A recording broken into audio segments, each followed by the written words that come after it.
And for more, let's cross to Washington. Pedro Da Costa of the Economic Policy Institute joins us. Thank you for speaking with us here on France 24.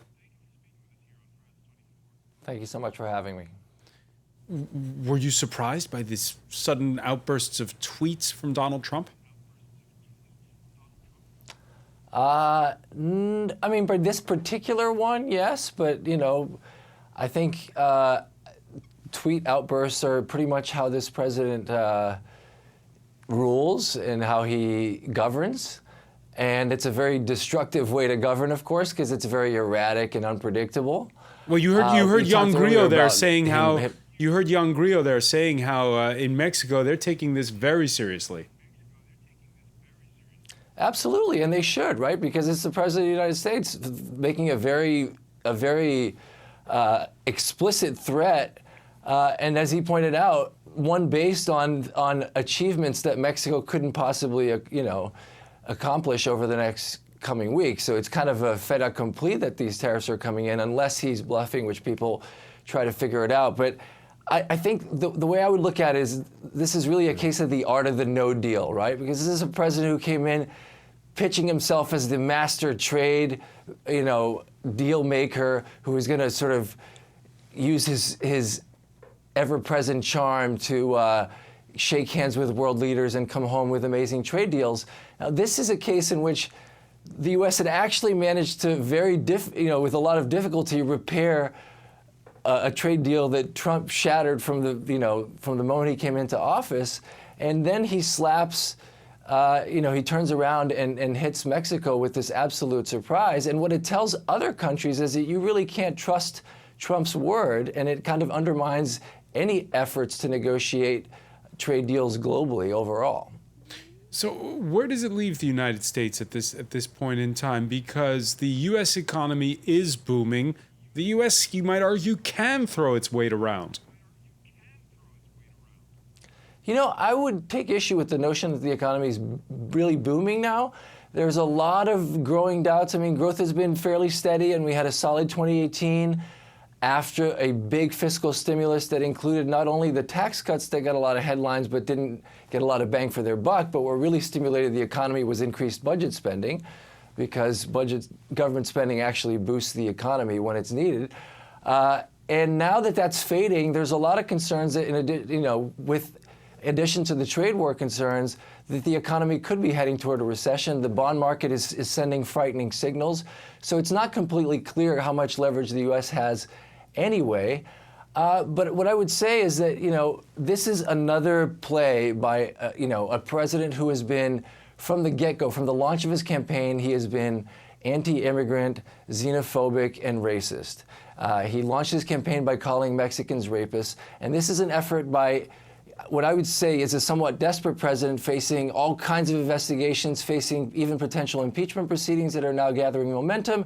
And he's trying to divert the attention and once again rally the famous base by just throwing red meat at them and saying, we need to crack down on immigration and associating immigration and asylum seeking with drugs when they're actually two separate, if related, issues. All right. So now the question is going to be how this latest threat plays among lawmakers on Capitol Hill.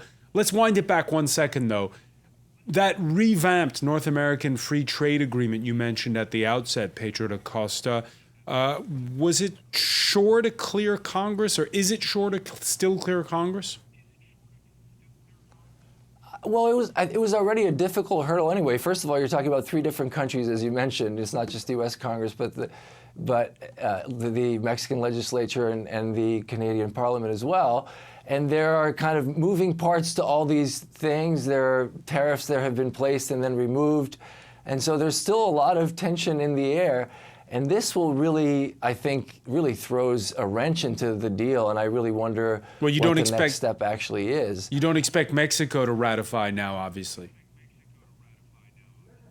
Well, I expect it to go, exactly. I expect the negotiators to kind of have to, on a certain level, go back to the drawing board, because, if you can unilaterally kind of torpedo a deal before it's even been signed, then what is it really worth the paper, it's printed on?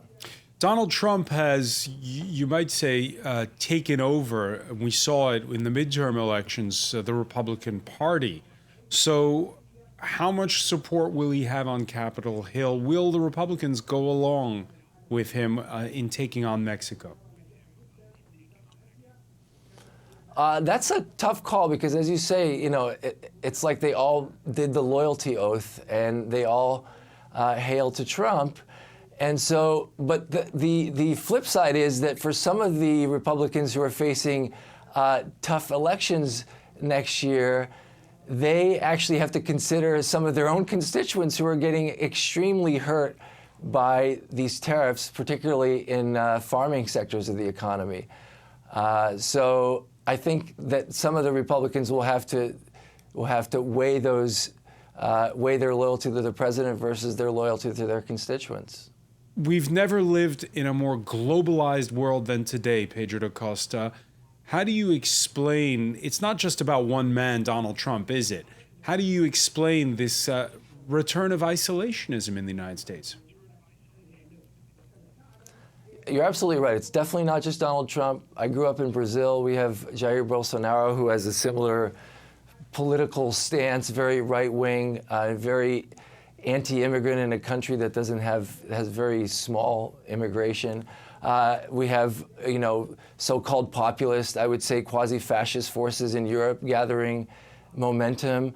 You could call it the pendulum of history, swinging back and forth, right? Globalization lifted a lot of yachts, but maybe not all boats, and there are a lot of people left behind, and so there's broad worker discontent that opens itself up to kind of loud, charismatic figures that promise easy solutions.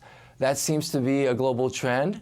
But there's also people, fighting on the other end and trying to make sure that democratic institutions remain intact and that global linkages aren't forever damaged. I mean, that's one of my biggest concerns is even post-Trump, how does the United States repair some of these alliances that it's destroying with some of what were previously its greatest allies, including Germany, Canada, Mexico, and Japan?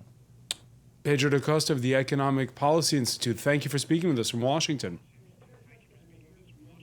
Thank you so much.